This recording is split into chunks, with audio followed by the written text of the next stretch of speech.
What's with all these jobs paying $8, $13 hour? Hey, live in GA, and noticed that most normal jobs aren't paying enough for people to even afford a room for rent, let alone an apartment.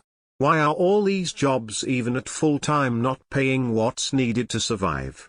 Starting to see a lot of homeless and sadly a lot of single mothers living in their cars. Maybe $8, $13 hour is a lot to some people in other states, teenagers and people who live at home with parents, relatives, but it's kind of a joke here 'cause of the cost of living. I know a lot of northern states are paying more hourly, why not the same in southern states? Those that are saying because it's cheaper to live in the South are also a perfect example of how bad the education system is in the South. The US economy consists mainly of service jobs, mostly. Those jobs are considered low-skilled even though it takes an enormous amount of skill to put up with customers' shit for an entire day. Thus, corporations have convinced an entire populace that paying low wages is the only way they can survive. But somehow have more than enough to do billions and now trillions in share buybacks and dividends. Seems like our priorities are fucked up. Nobody W&Ts to W walk. I pray for the day when southern working class people realize that politicians have pulled the wool over their eyes and they deserve so much more. Maybe one day. Stop voting for people who protect corporate interests above people. Stop trying to rationalize these inhumane wages, too. I think a lot of employers do this to show we are trying to hire, so the remaining employees don't jump ship, think there is a chance they will not be work dragged every shift. In reality, most of these places will not fill these positions, leaving the remaining employees to do the job of multiple positions. Sometimes the financial side cannot justify paying anything more than that. If they did, they would be in the red. They may also be hoping a teenager will accept the position, as they don't have the same financial obligations that many living on their own do. In the South, the cost of living is cheaper, thus you'll see cheaper wages than other places. Also, I suspect this is the wage at which you can still get government benefits and tax deductions to fill the gaps. Essentially, the government is subsidizing wages at the lowest end. They are not supposed to pay for rent. A company calculates that there is a pool of suckers that live at home or seniors that have fixed income on the side. As long as people show up for low wages, there is no reason to pay more. Unions. The South doesn't have decades of union-driven cost of living and benefits increases for blue-collar work that wind up the tide, lifting the wage boat of service jobs in the region. Right-to-work states compensate labor with less. Unions raised wages in the North. The South is very anti-union. Because Southerners live under the delusion that it's so much cheaper to live in the South, love to have somebody to look down on, and can't understand the basic premise of a wage floor. 40 of homeless have full-time jobs. That's what's up. The jobs will continue to pay low amounts as long as there are enough people willing to work them for that low amount.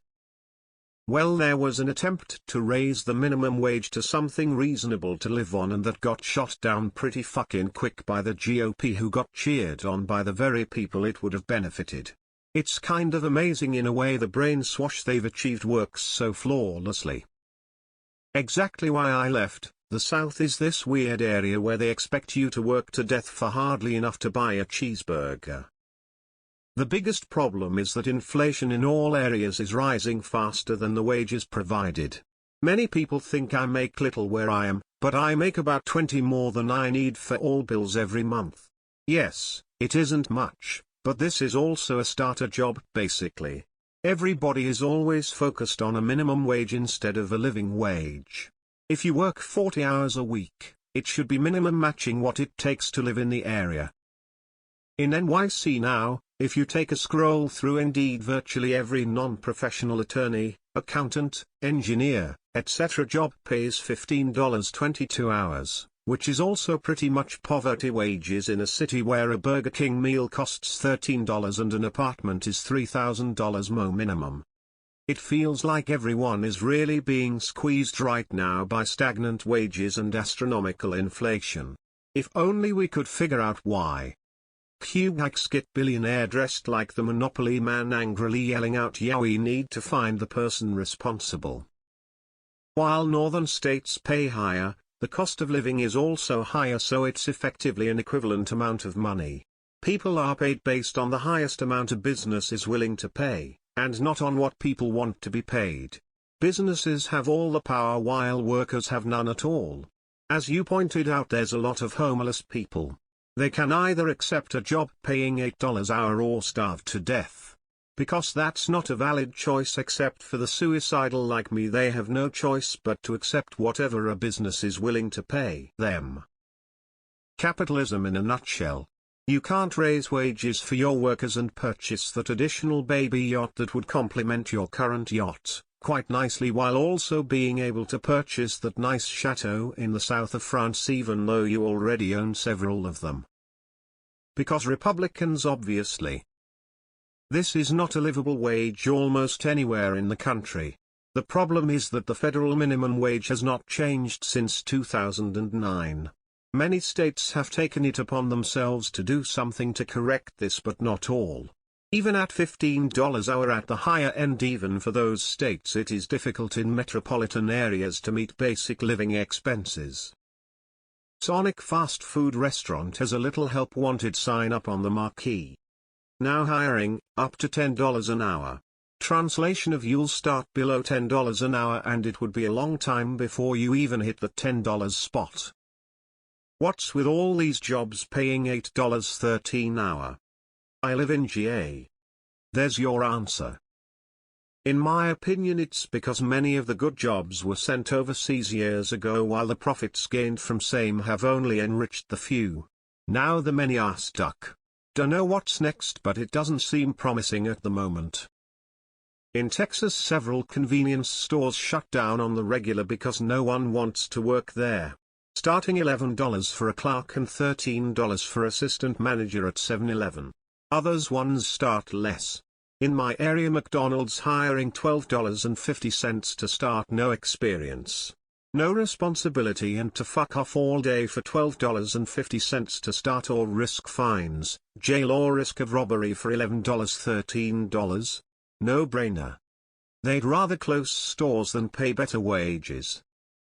It does sound weird. It's not like increasing wages will increase the price of goods and services. Just look at Australia, their minimum wage is $23 an hour. Where are the what $300,000 can buy you in Georgia people now, crying face? How much to rent one-bedroom flat in GA? Then the same jobs paying low wages don't want you working more than one job because they want open availability.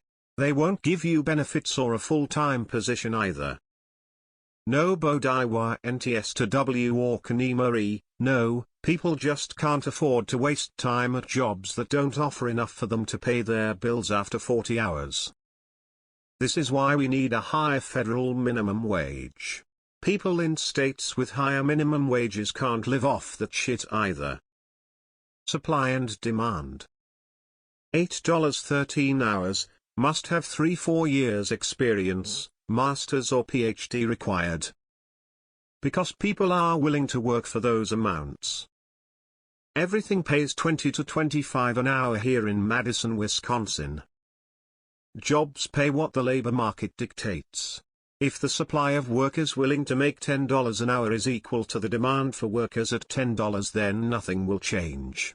Increase supply and wages drop. Decrease supply and wages increase. That being said, certain businesses are built on a premise of having a supply of workers for a given rate. Some business cannot function at a given labor market.